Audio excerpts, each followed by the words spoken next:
I received a call today,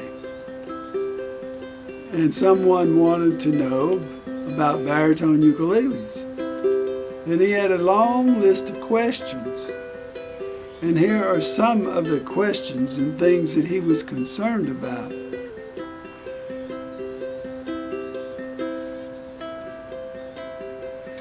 One of the things he wanted to know was,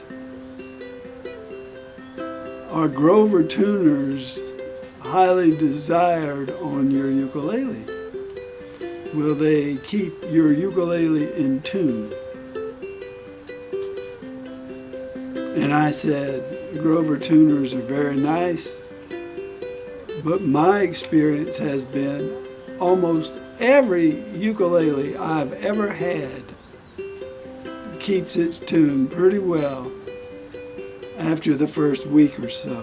And I have extremely small amount, if any, of ukuleles that don't keep their tune, even with cheap tuners or inexpensive tuners on inexpensive ukuleles. The only tuners that just are total garbage that I've ever found were some on some Iran ukuleles. They had little plastic things around the tuner. Those tuners were really crummy. But the rest of the tuners on Camise, on Acklot, on Caramel, on Donner, on Ola, on all the other ukuleles that I know of, the inexpensive ukuleles and expensive ones, the tuners are fine unless they are damaged or broken or defective. So I wouldn't worry about tuners on any ukulele that costs more than $30. And some ukuleles that cost $20 on eBay, like IRC ones, the tuners are fine. So, he also asked about truss rods. Do you need a truss rod? Is this highly desirable? What do you use a truss rod for? Most of the Caramel ukuleles these days seem to come with truss rods, especially for the tenor and baritone ukuleles. I have to say I haven't had to use a truss rod. The setup on the ukuleles is always exactly the same, and it suits me just fine. So, I don't need a truss rod. If the neck warps, maybe you might want to use the truss rod to flatten it out.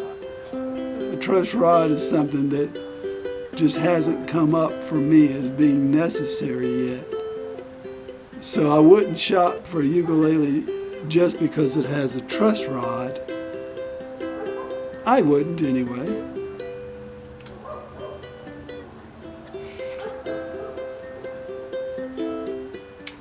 He wanted to know about binding. I think the binding on the Caramel rosewood and the Caramel ebony is particularly nice. I have always liked this binding. It's quite attractive. The binding on the Kala, the cedar top, is beautiful. Some ukuleles don't have any binding to speak of, or at least binding as ornament, and others go to great lengths to have beautiful binding. So the binding would usually be just a part of the appearance package of the ukulele.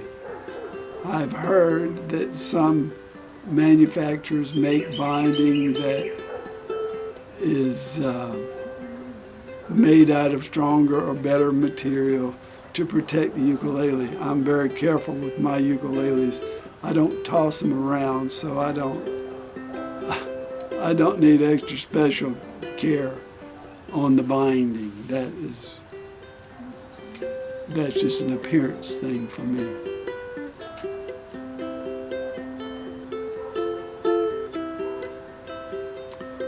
Someone else commented today that she was wondering if she should get a hard case or a padded gig bag for her ukulele, for her baritone ukulele. And I think padded gig bag is much better for the inexpensive kind of ukuleles that I prefer. If you have a ukulele that costs $1,500, then you probably want to put that in a hard case, and you'll want to keep inside of the case humidified, or keep the ukulele humidified, and go to lots of trouble to protect your baby.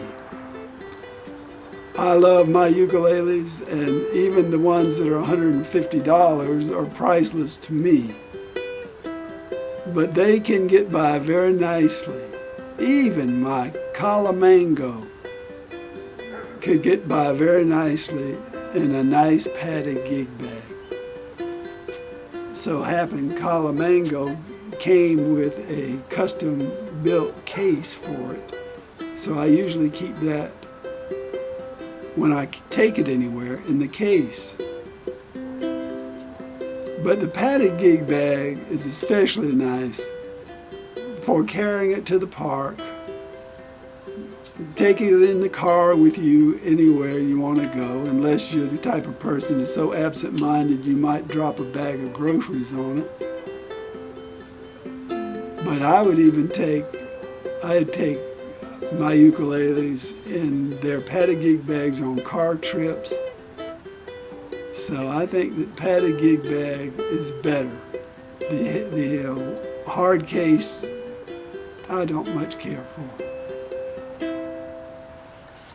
So those are some thoughts, things that people have asked me today.